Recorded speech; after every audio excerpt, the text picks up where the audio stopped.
عن ابی ہریرہ رضی اللہ تعالی عنہ یرفعہ قال سئل ای الصلاة افضل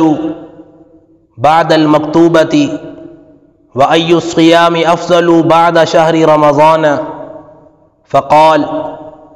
افضل الصلاة بعد الصلاة المکتوبہ الصلاة فی جوف اللیل وافضل الصیام بعد شہر رمضان صیام شہر اللہ المحرم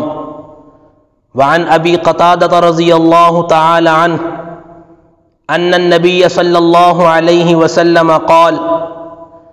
صیام یوم عاشوراء انی احتسب علی اللہ ان یکفر السنة التي قبلہ او کما قال علیہ الصلاۃ والسلام۔ 10 محرم کا دن انتہائی مبارک، بابرکت اور فضیلت والا دن ہے، لیکن اس دن کی فضیلت کے بارے میں عوام الناس میں بہت سی من گھڑت اور غیر مستند باتیں مشہور ہو گئی ہیں۔ احادیث مبارکہ کے مجموعے سے 10 محرم کے دن کی جو فضیلتیں معلوم ہوتی ہیں وہ یہ ہیں کہ 10 محرم کا دن انتہائی مبارک دن ہے۔ اس دن موسیٰ علیہ السلام کو اور ان کی قوم کو ان کے دشمن فرعون سے اللہ تعالیٰ نے نجات عطا کی تھی، اس لیے اس دن موسیٰ علیہ السلام بطور شکرانہ کے روزہ رکھا کرتے تھے، اور اس دن رسول اللہ صلی اللہ علیہ وسلم نے خود بھی روزہ رکھا ہے اور دوسروں کو بھی اس دن روزہ رکھنے کی ترغیب ارشاد فرمائی ہے۔ اس دن کعبے کو غلاف پہنایا جاتا تھا، اس دن اہل خیبر بھی روزہ رکھا کرتے تھے اور بطور عید کو اس کو منایا کرتے تھے، اور اسی دن مکہ کے لوگ جاہلیت کے زمانے میں بھی روزہ رکھا کرتے تھے، اور 10 محرم کے دن روزہ رکھنا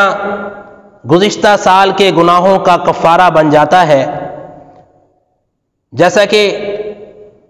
ترمذی شریف کی حدیث نمبر 752 میں روایت ہے، عن ابی قتادہ رضی اللہ تعالی عنہ ان النبی صلی اللہ علیہ وسلم قال صیام یوم عاشوراء انی احتسب علی اللہ ان یکفر السنة التي قبلہ۔ حضرت ابو قتادہ رضی اللہ تعالی عنہ فرماتے ہیں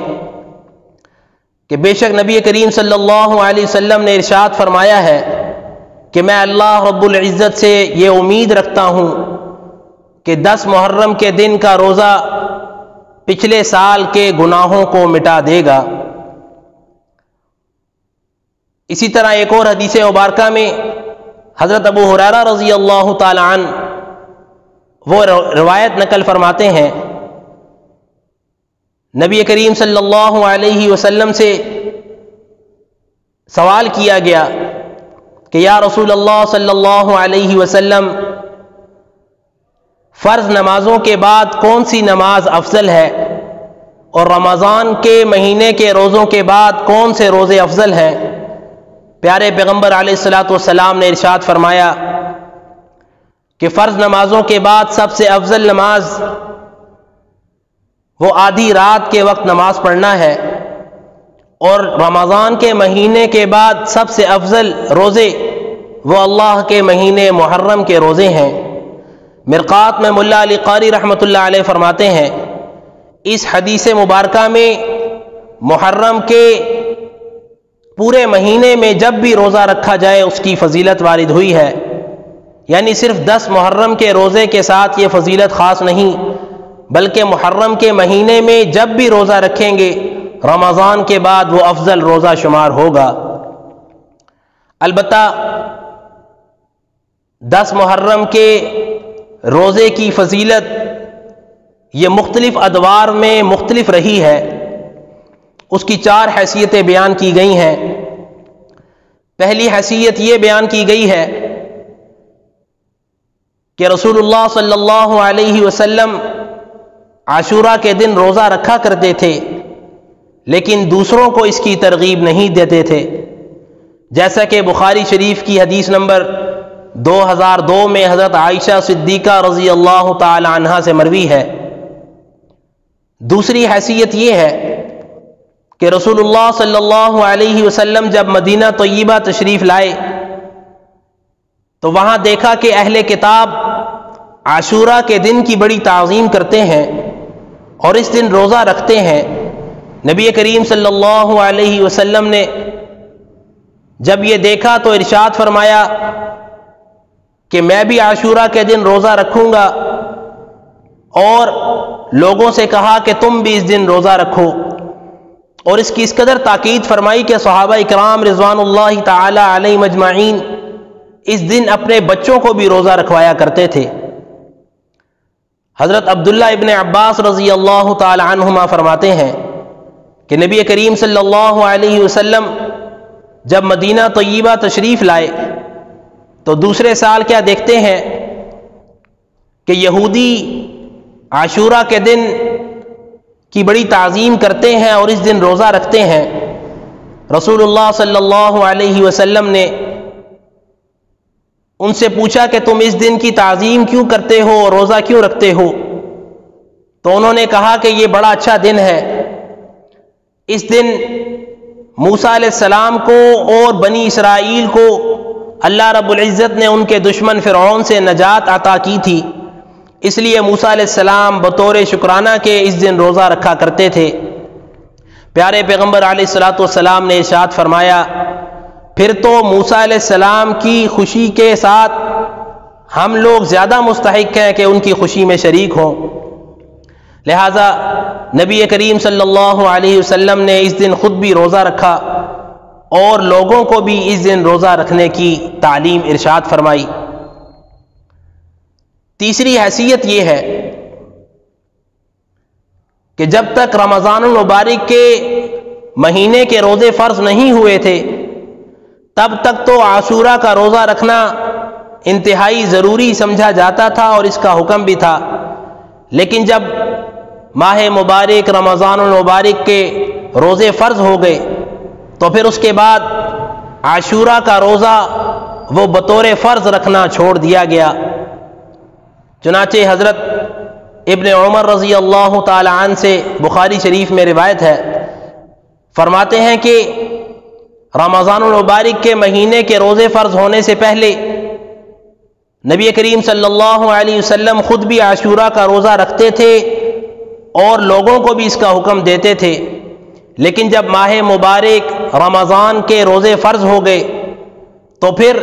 اس دن یعنی عاشورہ کے دن بطور فرض روزہ رکھنا چھوڑ دیا گیا۔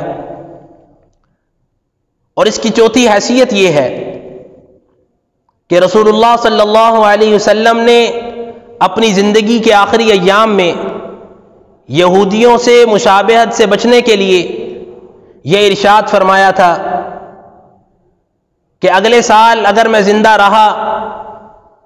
تو 10 محرم کے روزے کے ساتھ یعنی عاشورہ کے روزے کے ساتھ ایک روزہ اور رکھوں گا یہودیوں سے مشابہت سے بچنے کے لیے، اور 9 محرم کا روزہ بھی ساتھ رکھوں گا۔ حضرت عبداللہ ابن عباس رضی اللہ تعالی عنہ فرماتے ہیں کہ جب نبی کریم صلی اللہ علیہ وسلم نے ارشاد فرمایا کہ عاشورہ کا روزہ رکھا کرو تو صحابہ اکرام رضوان اللہ تعالی علیہم اجمعین نے عرض کیا یا رسول اللہ صلی اللہ علیہ وسلم، یہودی تو اس دن بطور تعظیم کے روزہ رکھتے ہیں۔ آپ صلی اللہ علیہ وسلم نے ارشاد فرمایا کہ اگر میں زندہ رہا تو اگلے سال یہودیوں کی مشابہت سے بچنے کے لیے 10 محرم کے ساتھ 9 محرم کا روزہ بھی رکھوں گا۔ فقہاء اکرام رحمہم اللہ تعالی فرماتے ہیں کہ جو شخص عاشورہ کے دن کا روزہ رکھنا چاہے اس کے لیے مستحب اور افضل یہ ہے کہ وہ ایک روزہ اور ساتھ ملا لے چاہے وہ 9ویں محرم کا ملا لے یا 11ویں محرم کا ملا لے۔ بعض لوگوں میں یہ مشہور ہے کہ 10 محرم کا روزہ اکیلا رکھنا یہ گناہ ہے، لہذا اس کے ساتھ ایک اور روزہ رکھنا ضروری ہے، چاہے وہ 9ویں محرم کا رکھ لیا جائے یا چاہے 11ویں محرم کا۔ یہ بات درست نہیں ہے، اس لیے کہ محرم کے عاشورہ کے روزے کی جو فضیلت بیان کی گئی ہے وہ 10 محرم کے ساتھ خاص طور پر بیان کی گئی ہے، لہٰذا اگر کوئی 10 محرم کا روزہ رکھتا ہے اور اس کے بعد 9ویں اور 11ویں ان دونوں میں سے کوئی بھی روزہ ساتھ ملا لیتا ہے تو یہ لازمی نہیں ہے، بلکہ یہ ملانا افضل اور بہتر عمل ہے۔ حضرت محدث العصر علامہ محمد یوسف بن نوری رحمۃ اللہ علیہ وہ فرماتے ہیں کہ عاشورہ کے روزے کی 3 صورتیں ہیں۔ پہلی صورت یہ ہے کہ 9، 10 اور 11 محرم ان تینوں دن کا روزہ رکھ لیا جائے۔ دوسری صورت یہ ہے کہ 9 اور 10 کا روزہ رکھ لیا جائے یا 10 یا 11 کا روزہ رکھ لیا جائے۔ تیسری صورت یہ ہے کہ صرف 10 محرم کا روزہ رکھ لیا جائے۔ فرماتے ہیں کہ پہلی صورت سب سے افضل اور بہتر ہے، دوسری صورت وہ پہلی صورت سے کم درجہ رکھتی ہے، اور تیسری صورت یہ سب سے کم درجہ رکھتی ہے۔ خلاصہ کلام یہ ہے کہ اگر کوئی شخص یوم عاشورہ کے روزے کے ساتھ 9 یا 11 محرم کے روزے کو ملا لے تو یہ مستحب، افضل اور بہتر عمل ہے، لیکن اگر کوئی شخص بامر مجبوری یا عذر کی وجہ سے صرف 10 محرم کا روزہ بھی رکھ لے تو وہ بھی اس کی فضیلت سے محروم نہیں ہوگا۔